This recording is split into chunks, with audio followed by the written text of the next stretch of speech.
Ito guys, aminin ko naka-4 na stallion na ako. Pang-5 ko na to. Naantay ko lang mag-live si Patibaw. Pero I just wanna give comment to those people who are nasa EDSA ngayon. Okay ha? Ang galing-galing nyong magtawag kay Franz Castro na child abuser. Pakaalalahanan nyo na ang kaso ni Franz Castro, it's not all about kidnapping, but it's RA 7610 under Section 10, other forms of abuses, na kung iisipin ninyo, ang ginagawa ninyo ngayon, kung sino man ang nag-oorganisa dyan sa EDSA, na rally-rally nyo na people power ko, no? Ginagamit nyo ang bata, ang kainosentihan ng bata. Okay, paglagay na lang natin 14 years old, 13 years old, whatsoever, na meron na siyang discernment to commit sa mga ginagawa niya, but still, he is a minor. So kung kayo pinipilit nyo at tinatanong nyo ng kapitapitagan at galing-galingan ninyo na sinasabi nyong abogada si Sara, na nagtatanong, na bakit nandyan si Franz Castro nakaupo dyan sa Kongreso. Kung abogada talaga siya, okay, naniniwala naman akong abogada diba? Nakapagtapos siya ng Bachelor of Laws. Okay, sa abogada.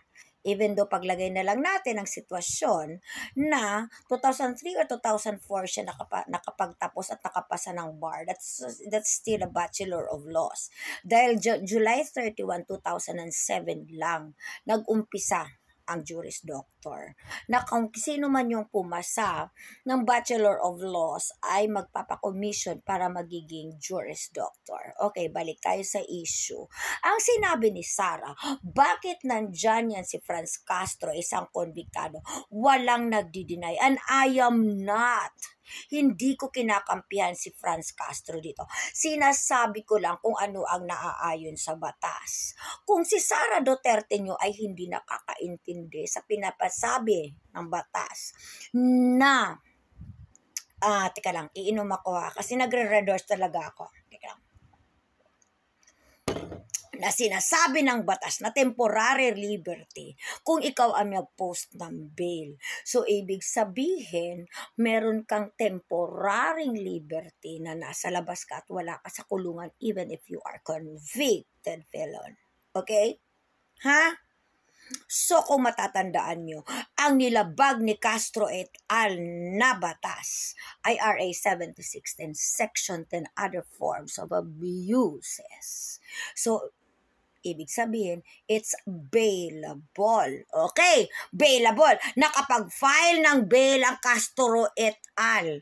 The time that they are being summoned for an allegation, take note, it's not kidnapping, but it's under Articles Republic Act 7610, Section 10, again, other forms of abuses. At pag niyong ini-imi-imi dyan, saan sa case file dyan na dinala ni Castro et al. Sa Manila ang mga bata para sumali sa rally? Wala yan sa case files. Sinagip nila ang mga batang ginagamit na nandun ang risgo. Okay, tama. Walang concept ng mga magulang. Pero yun ang kailangan nararapat nilang gawin just to save those kids. Okay. Konbiktado sila. Walang nagdi-deny. And I am not justifying the acts kung ano man ang nahatol ng RTC Tagum. But the case is still on appeal before the Court of Appeals. And this Castro et al. Nag-post ng bail to enjoy temporary liberty while the case is on appeal. At bakit yung sinasabi niyong kapitag-pitagan na Sara Duterte na nagtatanong na abogada naman siya kung bakit nandyan si Castro nakaupo kahit konbiktado? Kung magaling na abogada yung Sara Duterte ninyo, guys, hindi ba niya naintindihan even the mere parliamentary immunity that Castro holds the position? Ng pagka-kongresista. Tapos you, the minions of the Dutertes, are trying to question us. Bakit ang kumbiktado ay nandyan? Hindi nyo ba kaya ma-decipher sa mga utak ninyo kung anong ibig sabihin ng piyansa, ng bail, to enjoy temporary liberty? Hindi ba kayang ma-explain ng abogada nyong si Sara what is all about parliamentary immunity? And now, so, kung pinipilit nyong ganyan si Castro et al. Na ginagamit yung mga bata, na naging child. ABUSER.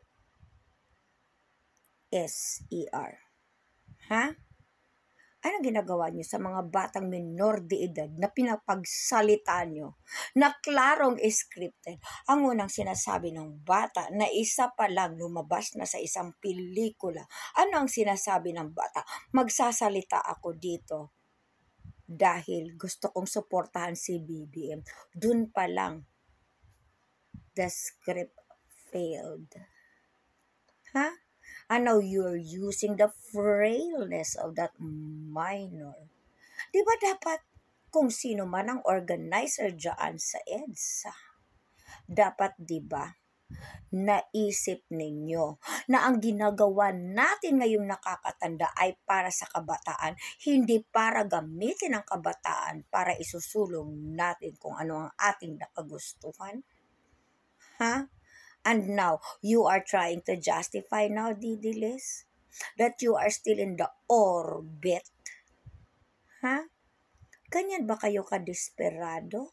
Yan na lang ba ang kaya ninyo, mga bibilag? Gamitin ang kainusintihan ng mga bata. Okay, ilagay na lang natin that a 13 or a 14-year-old kid, meron na siyang kapasidad to discern. But yet, in the Philippine law, they are still considered minor. And ang mga minor de edad ay kailangang bantayan, patnubayan ng kanilang magulang. Kung wala ng magulang, ay patnubayan ng kanilang mga legal guardian. At sino man ang meron dyan na umuorganisa dyan sa rally-rally ko ninyong people na walang power sa EDSA. Huwag niyong gamitin ang mga kabataan para sa sarili niyong kagustuhan. Tigilan niyo yan. Okay, mag-red horse muna ako. Hirangin ninyo akong hero. Dahil itong red horse na iniinom ko, may tinatawag to na syntax law. At dito kinukuha ang subsidiya na ibinibigay sa PhilHealth na pilit ninyong inaangkin na part ng inyong premium. Huwag kayong umieme. Ang PhilHealth na pinag-uusapan ngayon na naka-TRO because of one sambayan, naka-TRO sa Supreme Court. Hindi nyo premium yan. Hindi nyo premium yan. Subsidiya yan ng gobyerno. Dahil nagkakalaon ng syntax law. Dahil sa aming umiinom ng RH. Sa amin na nagbi-vape. Sa amin na nagyoyosi. Kaya hirangin nyo akong hero. Gets nyo? I am not drunk. I'm telling you. Okay, hindi ako nagsusuklay pero katatapos ko lang maligo.